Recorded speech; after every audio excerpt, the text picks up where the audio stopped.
Olá, seja bem-vindo ao nosso canal. Sou a Luciana Bosa.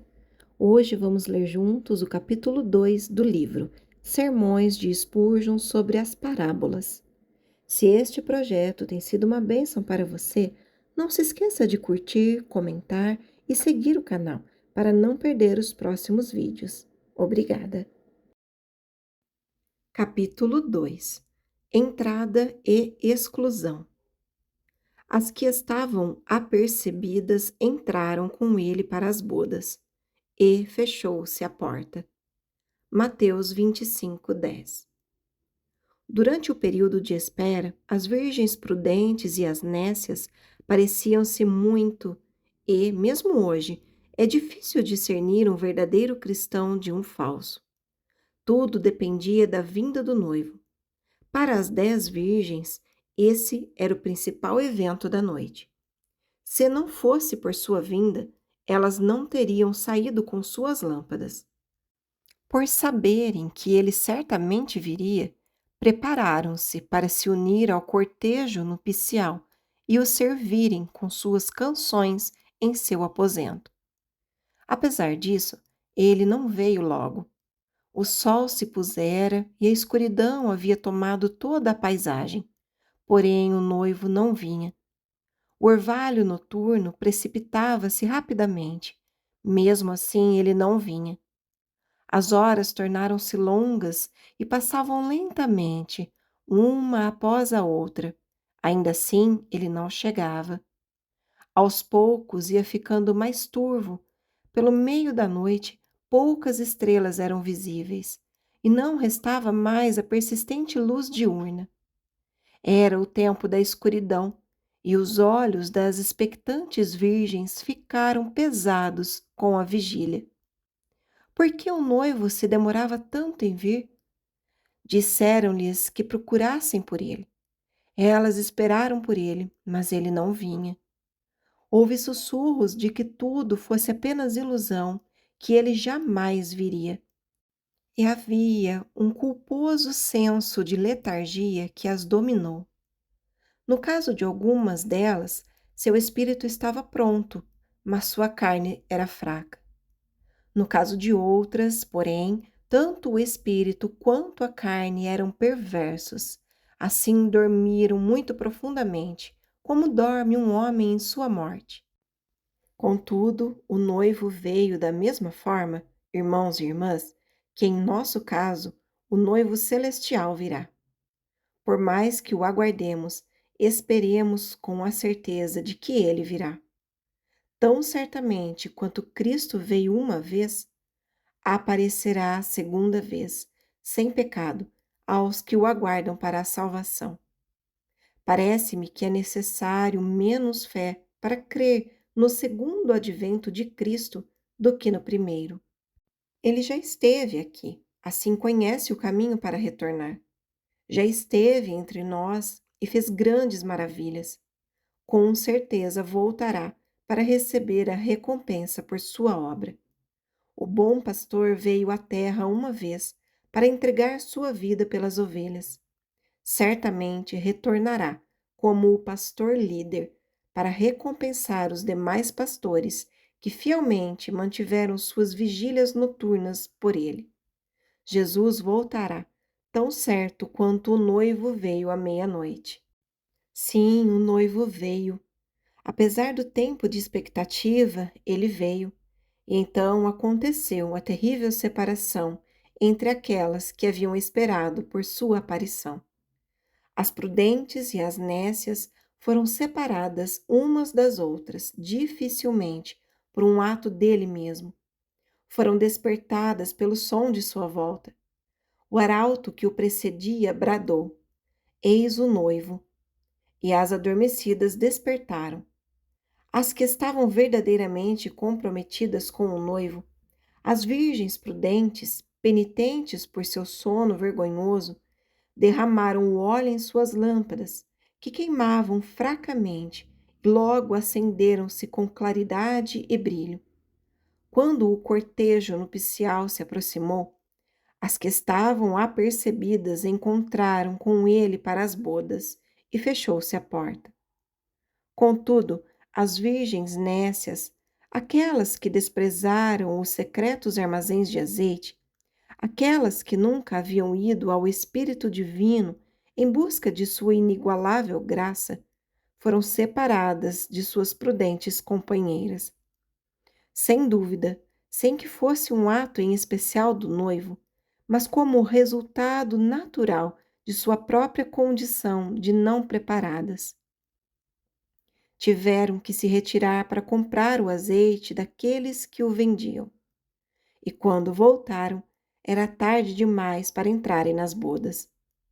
Dirigiram-se aos portões do palácio e encontraram a porta trancada para elas, trancada para sempre, e descobriram que teriam de habitar na escuridão exterior, onde pranteariam e lamentariam por não terem sido encontradas dignas de contemplar a face do noivo ou entrar em sua alegria. Vou lhes falar, caros amigos, da forma mais simples que eu puder, mas com profunda sinceridade, sobre os dois tipos de pessoas mencionadas no texto. Primeiramente, falarei dos apercebidos e de sua entrada. As que estavam apercebidas entraram com ele para as bodas. E depois direi algo sobre os despreparados e sua exclusão. E fechou-se a porta. 1. Inicialmente, então, vejamos os apercebidos e sua entrada. As que estavam apercebidas entraram com ele para as bodas. Meditemos um pouco, primeiramente, sobre a entrada e depois falaremos sobre as pessoas que a usufruíram. Sobre a entrada, percebam que foi imediatamente após a chegada do noivo. Tão logo ele apareceu, parece não ter havido intervalo, mas de uma vez, as que estavam apercebidas entraram com ele para as bodas. Amados amigos, a manifestação de Cristo será a glorificação de seu povo. Não precisaremos de qualquer coisa, a não ser de contemplar sua face, e nossa alegria será perfeita e completa. Assim, todo crente diz com Jó: porque eu sei que o meu Redentor vive e por fim se levantará sobre a terra. Depois, revestido este meu corpo da minha pele, em minha carne verei a Deus. Vê-lo-ei por mim mesmo, os meus olhos o verão, e não outros. Nunca acalente o menor receio de algum estado de purgatório, como alguns voltaram a sonhar. Essa mentira, que os reformadores corretamente chamaram de o ladrão do purgatório, que enchia o tesouro papal e foi uma maldição para miríades de almas imortais, foi exposta em toda sua horrenda nudez pela luz que Deus concedeu a Lutero e Calvino. Mesmo hoje, em meio ao abundante ceticismo desses dias maus, lá vem voltando esse asqueroso pássaro noturno, ou melhor, esse dragão da era das trevas, e às vezes os próprios filhos de Deus sentem a influência de sua presença pestilenta. Queridos amigos cristãos, não temam o purgatório. Se tiverem morrido, estarão ausentes no corpo e presentes com o Senhor num instante, pois essa será a sua abençoada porção no Senhor. Se estiverem vivos e assim permanecerem até que Jesus volte, seus corpos serão transformados num momento, no piscar de olhos, e serão arrebatados para se encontrarem com o Senhor nos ares, e assim estarão para sempre com Ele.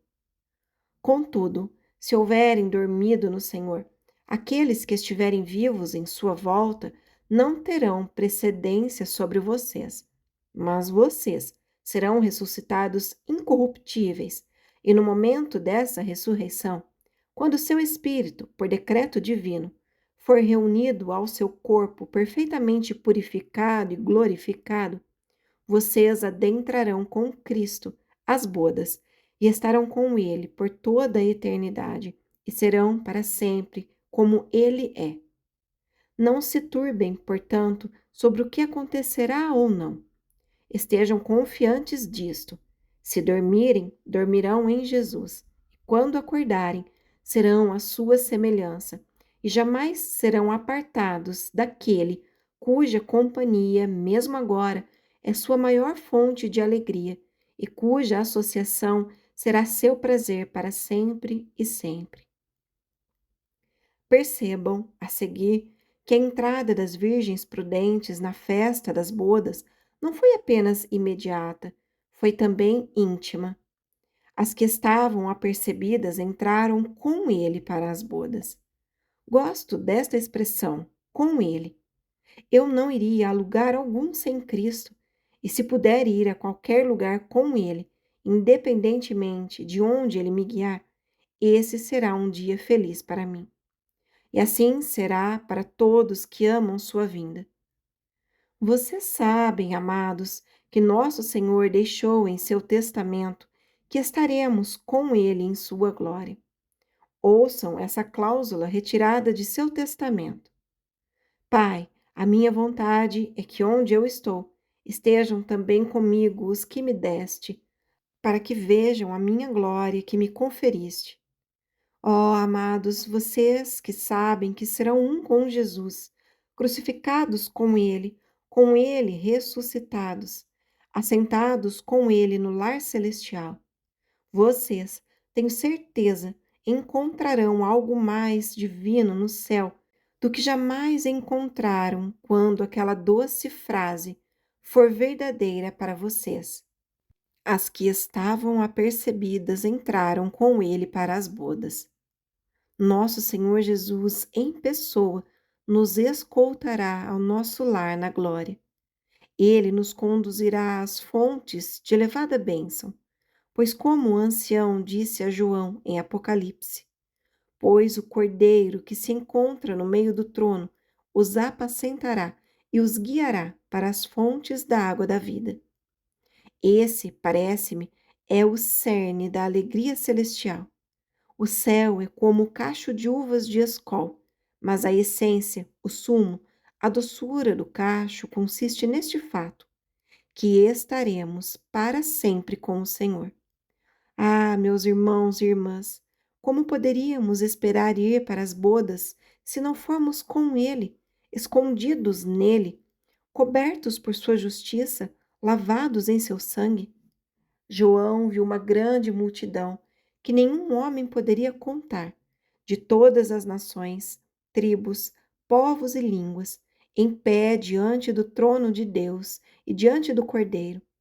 Deles também disse o ancião: são estes os que vêm da grande tribulação, lavaram suas vestiduras e os alvejaram no sangue do Cordeiro, razão porque se acham diante do trono de Deus e o servem de dia e de noite no seu santuário. E aquele que se assenta no trono estenderá sobre eles o seu tabernáculo. Ninguém objetará a entrada na glória daqueles que vão com ele. Mesmo o Deus puro e santo não levantará questionamento quanto à nossa entrada se formos com seu Filho. Todas as exigências da justiça divina serão completamente satisfeitas pelo fato de adentrarmos com ele. Cobertos com sua justiça e adornados com sua beleza, inseparavelmente unidos à sua pessoa, o amado de sua alma, entraremos com ele às bodas, e ninguém pensará na necessidade de nos excluir. Sinto-me tentado a ater-me sobre este tema tão jubiloso, mas não devo e não posso, pois vocês podem meditar nele para contentamento de seu coração quando estiverem em casa. Para minha mente, há doçura indescritível nestas palavras. As que estavam apercebidas entraram com ele para as bodas. Em seguida, vejam como foi extremamente alegre entrada. As que estavam apercebidas entraram com ele para as bodas. Não era sua porção ficarem do lado de fora da porta, ouvir a música e desfrutar da luz que pode ter fluído quando aquela foi aberta por poucos segundos. Elas entraram com ele para as bodas. Não era intenção de nosso Senhor nos dizer nessa parábola qual a posição que os santos terão no céu. A parábola quer ensinar certas lições e as explica muito claramente. Se tentasse nos ensinar tudo, poderíamos perder a lição mais importante de todas. No entanto, de outras passagens, sabemos que entraremos com Cristo nas bodas não apenas como meros espectadores de sua alegria, como amigos do noivo que muitos se regozijam em sua alegria, mas entraremos com ele para participar de seu júbilo. Lembre-se sempre de que, por mais que sejamos pecadores e indignos de honra tão distinta, o Senhor Jesus diz a toda alma que crê: Tenho desposado vocês a mim mesmo, para serem meus para todo sempre. Ó, palavras incomparáveis! Você, cristão, entrará com ele naquelas bodas celestiais, como parte daquela maravilhosa noiva, a esposa do Cordeiro, que então encontrará sua felicidade consumada para sempre com seu glorioso marido. Que misericórdia é possuir graça suficiente para poder crer nisso, visto que é necessário muito mais fé para que tal distinção seja a porção daqueles que por um tempo eram herdeiros da ira como os outros e que por seus pecados merecem ser lançados no profundo do inferno. No entanto, amados, não há alturas no céu que não poderemos escalar. Não há alegrias diante do trono de Deus das quais não participaremos. Não estaremos presentes nas bodas meramente como servos de Cristo, ou curiosos, ou como convidados de honra. Estaremos lá para tomar parte da maior de todas as alegrias e glórias, nós mesmos, todo o tempo, objeto desse amor tão profundo, dessa íntima comunhão mais especial, mais querida e próxima com o nosso amado. Para sempre seremos um com Cristo pelos laços matrimoniais. Não, mais ainda, pois até mesmo os laços conjugais são usados apenas como uma humilde metáfora da eterna união entre nossa alma e Cristo. Grande é este mistério, disse o apóstolo Paulo, referindo-se ao casamento. Mas eu me refiro a Cristo e à Igreja. As que estavam apercebidas entraram com ele para as bodas, diretamente à mesa do banquete, para participar de todas as delícias reunidas em todas as eras, trazidas de todos os domínios do grande rei, para fazer uma grande celebração pelo maior de todos os dias, em favor do qual todos os outros dias existiram, incluindo o próprio dia do julgamento. Mesmo na terra, nós sempre acertadamente associamos o mais elevado grau de alegria quando é o que deve ser. Se há alguma alegria sobre a terra que pertença naturalmente a nós, como seres de carne e osso, é em relação ao nosso dia de casamento. A cerimônia nupcial de um casal que se ama é aguardada com grande expectativa e rememorada com lembranças cheias de carinho. Embora muitos ventos de frustrações e destruição possam, nos anos seguintes, cair sobre o relacionamento que começou no dia do casamento, mesmo assim, esse dia em si é sempre figura e emblema de alegria. Então, vejam o que é o céu para o povo de Deus. É um casamento, uma festa perpétua, um banimento de tudo o que é doloroso, uma reunião de tudo o que é alegre. Um casamento na terra? Bom, sabemos o que é isso. Mas um casamento no céu? Quem pode descrevê-lo? Somos bem familiarizados com o que é o matrimônio entre homens e mulheres. Porém, essa união da qual estou tentando falar é o casamento entre o Cristo de Deus com o seu povo remido. O matrimônio terreno é contraído entre dois pecadores. Contudo, o casamento celestial é a união daquele que é todo puro e santo com outros a quem ele purificou de toda mácula ou mancha, ruga ou coisa semelhante, e assim a preparou para essa união eterna. As que estavam apercebidas entraram com ele para as bodas. Essas palavras soam aos meus ouvidos e ao meu coração como o ressoar dos sinos nupciais. Ouçam-nos. Essas pessoas estiveram na batalha, lutando como bons soldados de Jesus Cristo, mas logo entraram com ele para as bodas. Estiveram na vinha do seu senhor, labutando entre os fardos e o calor do dia. O sol os fitou, e eles ficaram bronzeados e amorenados pelo calor causticante. Porém, no tempo certo, entraram com ele para as bodas. Algumas vezes viram seu senhor por um período, depois, por um tempo, deixaram de vê-lo, mas entraram com ele para as bodas. Às vezes se afastaram dele e as trevas o cercaram. Sim, e imprudentemente caíram no sono quando deveriam ter vigiado. Todavia, entraram com ele para as bodas. Oh, a bênção de estar onde todo o mal findou para sempre e toda a alegria começou para nunca terminar. Todo o pecado e imperfeição apagados pelo precioso sangue de Cristo e toda a santidade e perfeição sendo colocadas sobre nós para todo o sempre. Tudo isso e muito mais leio nas palavras. As que estavam apercebidas entraram com ele para as bodas. Depois vem esta pequena frase que é tão terrível para os ímpios, mas, ó, tão doce para os agraciados. E fechou-se a porta. Essas palavras demonstram que a entrada dos justos no céu é eterna. A porta foi fechada por dois propósitos, contudo, mais importante, conforme entendo, para encerrar os santos no lado de dentro. E antes que ela possa ser aberta para deixar que os maldosos entrem, ela teria que ser aberta para deixar que os santos saíssem. Estas duas declarações do Senhor permanecem lado a lado.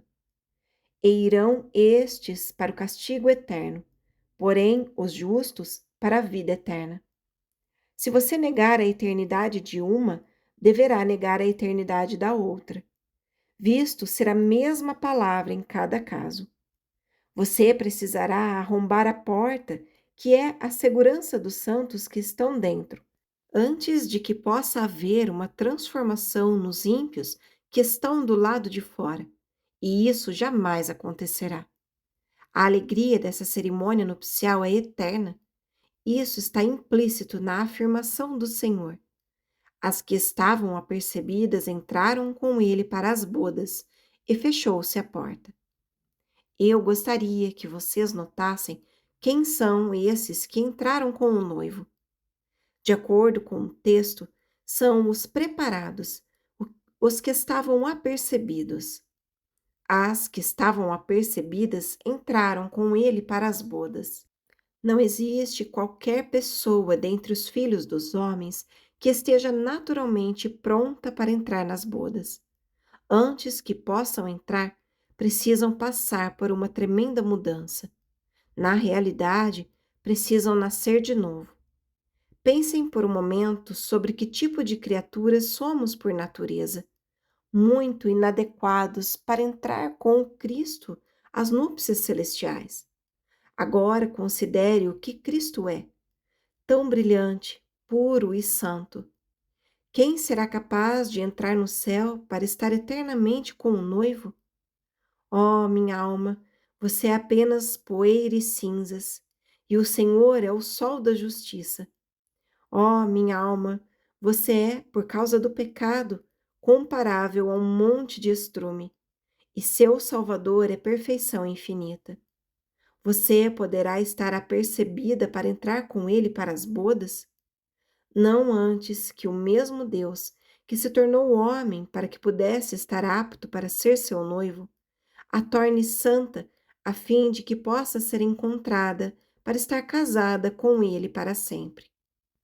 Uma grande transformação que está muito além de qualquer poder seu de realizar, tem que ser efetuada em você antes que possa entrar com Cristo às bodas. Você deve, primeiramente, ser renovado em sua natureza ou não estará preparado. Deve ser justificado na justiça de Cristo e deve revestir-se de suas vestimentas nupciais. De outra forma, não estará apercebido.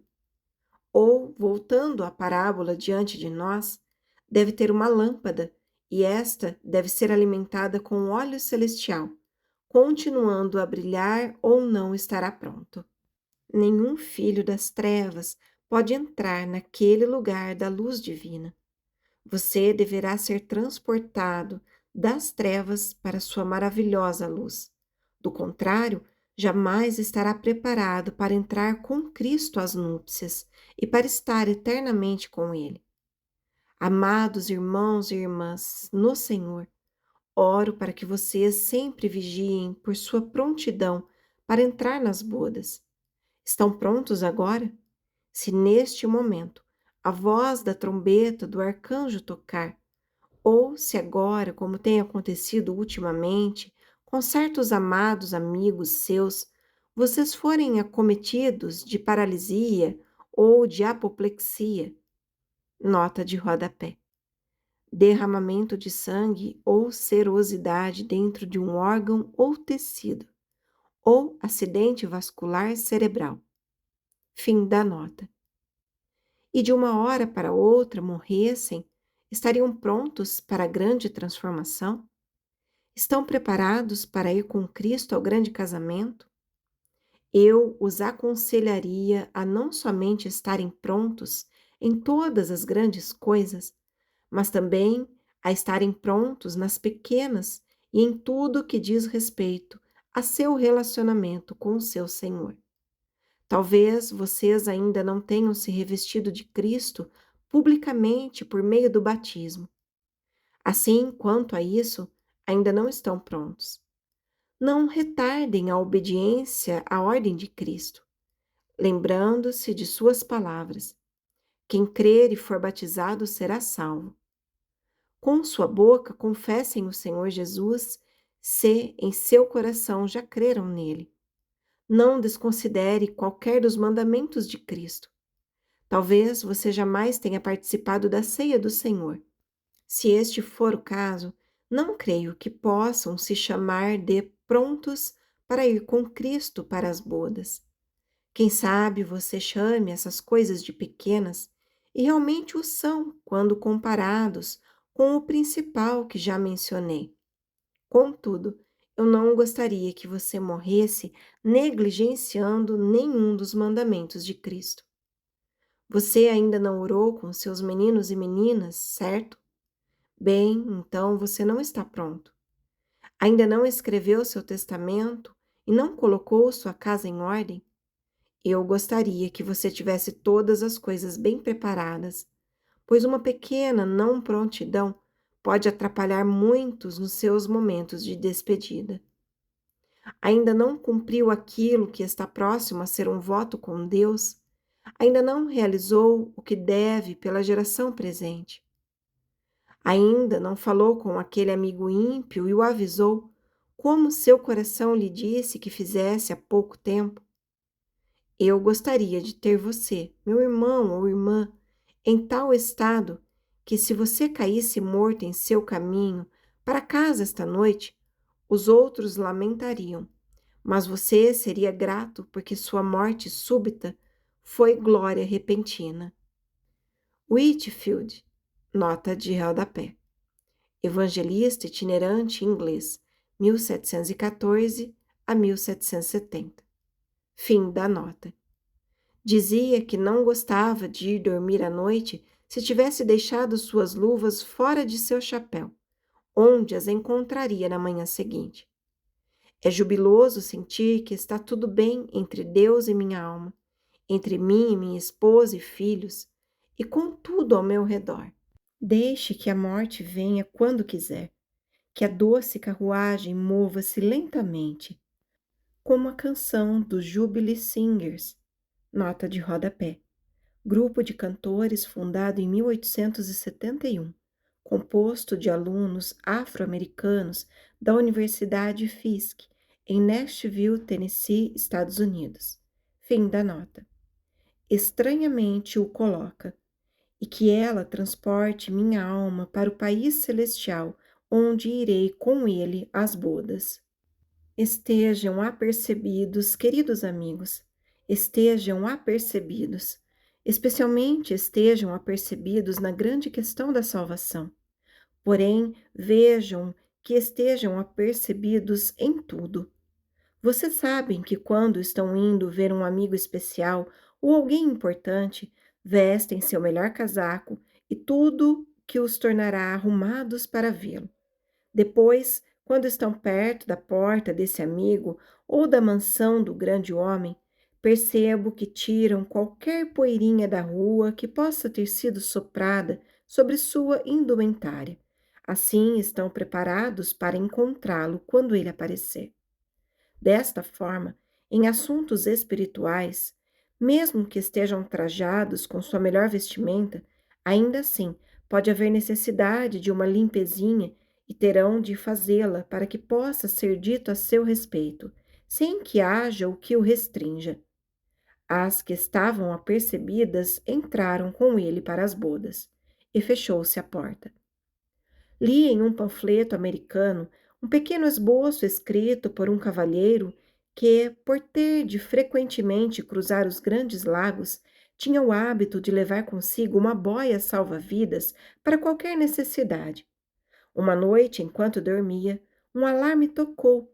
Ele correu ao deck com sua boia salva-vidas em sua cintura, mas descobriu que não havia razão para o medo. Desceu as escadas novamente e, à medida que se deitou, teve algo semelhante a um sonho, embora fosse um devaneio da sonolência e tinha este formato. Pensou que estivesse a bordo de um grande navio no qual estávamos todos flutuando no mar aberto da vida e que uma grande tempestade se levantou. Havia alguns homens no deck com as boias salva-vidas em sua cintura. Haviam rido deles enquanto o clima estava bom e o mar calmo. No entanto, enquanto estavam lá, com o navio agitado e os mastros esticados, não havia quem zombasse deles. Pelo contrário, muitos invejavam a calma paz que repousava sobre seu semblante. Vocês sabem quem são esses homens e qual é a perfeição deles. A fé em Jesus é a grande boia salva-vidas. Que a tempestade venha quando vier. A fé em Cristo nos capacitará a atravessar toda inundação, até que cheguemos às felizes praias celestiais. Enquanto esse cavalheiro permanecia no deck e observava ao seu redor, ouviu um homem dizer: eu teria comprado uma dessas boias. Vivia do outro lado da rua, da loja onde eram vendidas, e meus amigos sempre me diziam que era melhor eu logo adquirir uma. Eu queria isso, mas adiei-o e comecei a entendê-lo um pouco mais tarde. Assim, fui obrigado a vir sem ela, embora devesse possuir uma.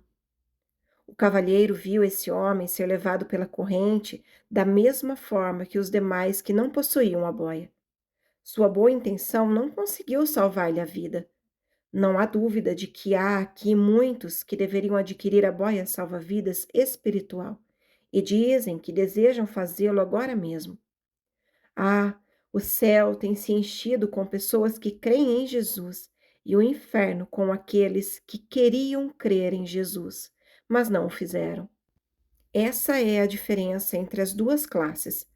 Mas que diferença fará entre eles quando morrerem? Estas são as pessoas que lotarão os corredores do inferno.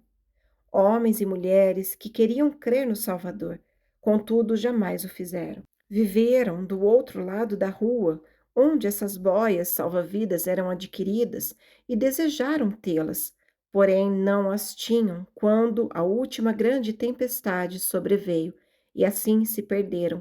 Perderam-se para sempre.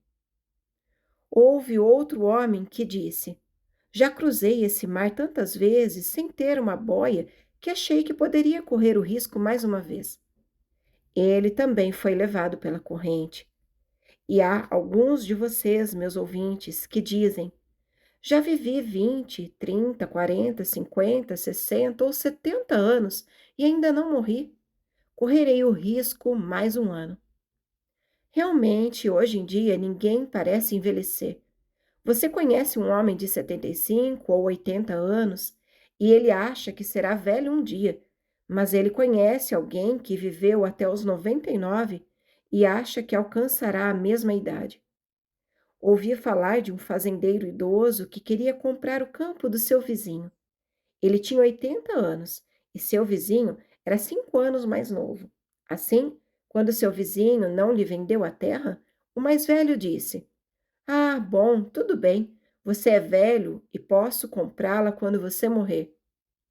Eis aqui um homem que era 5 anos mais velho que o outro e, mesmo assim, compraria o campo do mais jovem quando este morresse. São essas pessoas que dizem: tenho navegado esses mares por tanto tempo sem uma boia salva-vidas que arriscarei fazê-lo por mais um pouco de tempo. Desta maneira, eles também estão perdidos. Houve outro homem que correu ao seu baú para pegar sua boia salva-vidas. Abriu a tampa e pegou a boia, mas percebeu que esta estava estragada e bem imprestável. O fato é que ela era de má qualidade quando ele a comprou, e depois de carregá-la por aí consigo, cansou-se de tão inútil apêndice que o jogou no baú. E agora que realmente precisava ser preservado da tempestade, ela já não tinha mais utilidade para ele. Você está aqui, Senhor, você sabe. Costumava professar sua religião. Já teve sua boia salva-vidas, assim pensava, mas não era de qualidade ou você a teria agora. Ela era daquele tipo que parecia ser a correta, e você a usou por um tempo. Você costumava vir na reunião de oração e até se tornou membro da igreja. Seguiu com sua religião por um período, mas o que aconteceu com ela? Onde estava na noite passada? Repito a pergunta: onde estava na noite passada? Se o diabo se apossou de você e o levou para seus domínios, não haveria alguém para bradar: pare, ladrão! Enquanto ele fugia com você, pois saberia que o diabo apenas tomara sua propriedade que encontrara em suas premissas. Ainda assim, durante um tempo, você professou sua religião, assentava-se à mesa da comunhão, possivelmente foi até mesmo batizado. Contudo, onde está a sua boia salva-vidas agora? Ela se foi. Que Deus os salve, vocês que se tornaram desviados, a menos que também se provem como apóstatas. Se você se desviou, então retorne, retorne, retorne enquanto ainda há tempo, enquanto ainda há esperança para você. E se jamais foi convertido, que Deus comece sua obra da graça em seu interior agora mesmo. Havia outro a bordo que tinha a boia salva-vidas e ele parecia muito contente quando a vestiu. Mas quando as ondas o expulsaram do navio, ele flutuou por alguns momentos e depois afundou. O fato é que sua boia era uma imitação. Alguém lhe disse que o outro tipo era tão caro e que havia uma que parecia ainda melhor.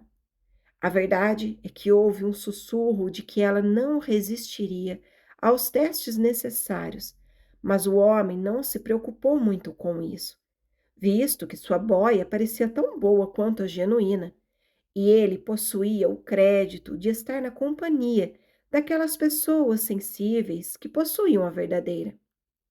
Assim, sua boia respondeu muito bem até que ele chegou ao insurgente mar. Da mesma maneira, deve haver alguns de vocês aqui que têm uma boia salva-vidas falsa. São membros de uma igreja, chegam-se à mesa da comunhão, todos os respeitam. Porém, como se sairão no avolumado Jordão com uma religião fingida? O que farão quando o coração e a carne falharem? Oh, antes que seja tarde demais, Que Deus leve embora toda a falsidade de vocês e lhes dê a legítima piedade, um coração novo e um espírito reto. À medida que o cavalheiro olhava ao seu redor, viu ainda mais um entre os passageiros. Um jovem que se agarrava a outro que vestia boias salva-vidas. Clamava: Deixe-me segurá-lo. Sua boia salva-vidas não será suficiente para salvar-nos a ambos? Contudo, o outro respondeu: Ela é o bastante para somente um. Mantém apenas uma pessoa flutuando.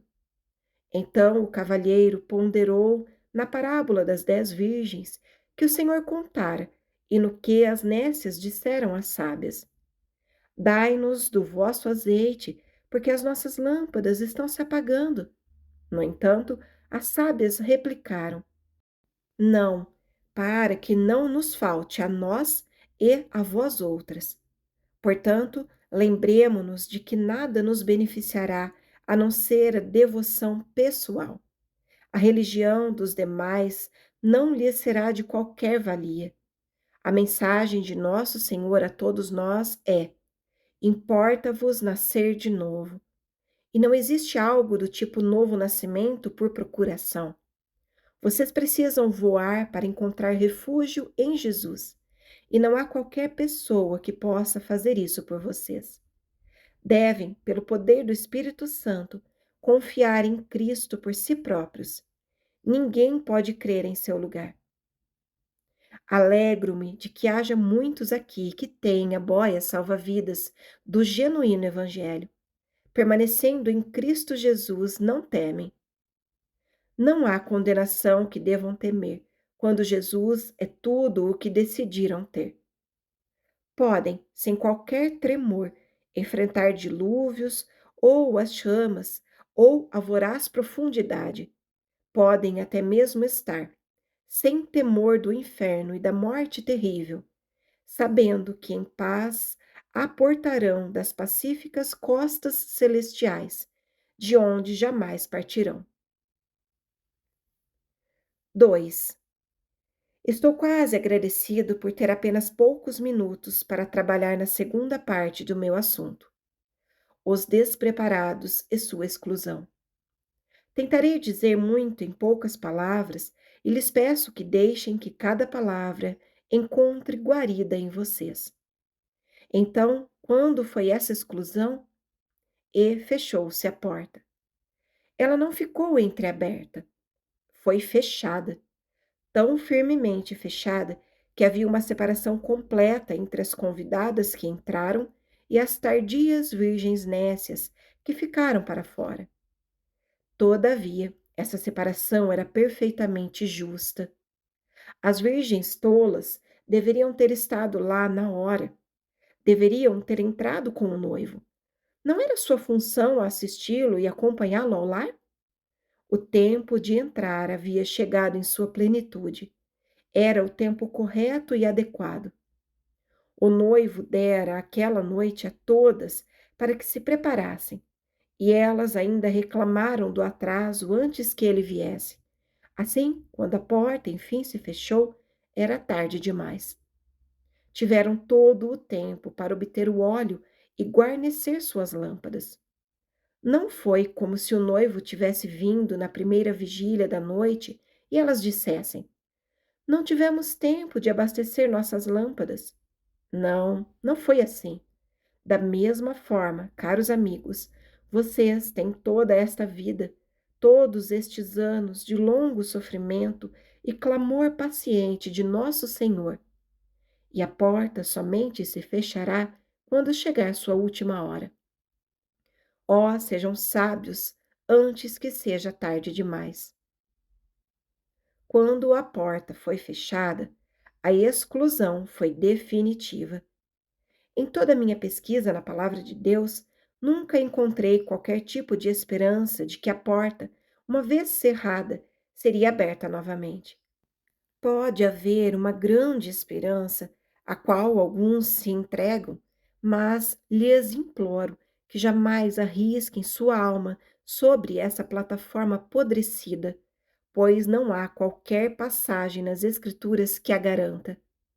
Mesmo que houvesse, de qual grande esperança vocês necessitam, além daquela que o próprio Evangelho assegura? Por que não se preparam para entrar com Cristo às bodas? Por que se demorar do lado de fora? O que pode haver na gélida madrugada que lhes tentaria a se atrasarem com o risco de nunca conseguirem adentrar a porta? Se houvesse qualquer grande esperança, como a que ilude a tantos, ainda assim seria um risco absurdo confiar-se a ela. Também aqueles que, de qualquer forma, falam de aniquilação ou restauração, não lhes oferecem coisa alguma que possa encantá-los a se afastarem da fé imediata em Cristo, uma salvação imediata e eterna por meio dele. Em seu próprio entendimento, deveria deixar de ser algo horrendo o fato de, no mundo por vir, não haver atos aprovados de perdão. Por que jogar fora a certeza de uma salvação presente e da imediata libertação da maldição, que podem obter agora mesmo e que obterão instantaneamente se crerem em Jesus, por causa de um tolo devaneio de que talvez a porta da misericórdia possa ser aberta depois de muito tempo de pranto, choro e ranger de dentes? Não! Antes, preparem-se para entrar com Cristo às bodas, pois assim, como o Senhor vive, não posso livrar minha alma de toda a responsabilidade, a menos que eu lhes diga que, à medida que leio mais e mais a Bíblia, tenho cada vez mais certeza de que, quando aquela porta se fechar, ela jamais será aberta a qualquer alma vivente. Onde a morte os encontrar, o julgamento os achará, e lá permanecerão pela eternidade. Oro para que vocês não arrisquem seu destino eterno, mas que busquem o Senhor enquanto se pode achar. Invoquem-no enquanto está perto. Deixe o perverso o seu caminho, o iníquo os seus pensamentos.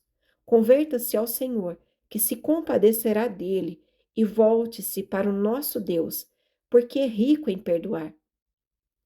Quem eram essas pessoas que ficaram de fora quando a porta foi fechada? Levavam o nome de virgens, mesmo assim, a porta se fechou para elas. Não eram alheios nem mendigos de rua. Não eram infiéis ou agnósticos, mas membros da igreja. Eram chamados de virgens, no entanto, a porta lhes foi cerrada. Também possuíam lâmpadas, lâmpadas que antes brilhavam tão reluzentes quanto as outras. Por um momento, não havia diferença entre o pavio de suas lâmpadas e o das lâmpadas das sábias. Mesmo assim, ficaram de fora.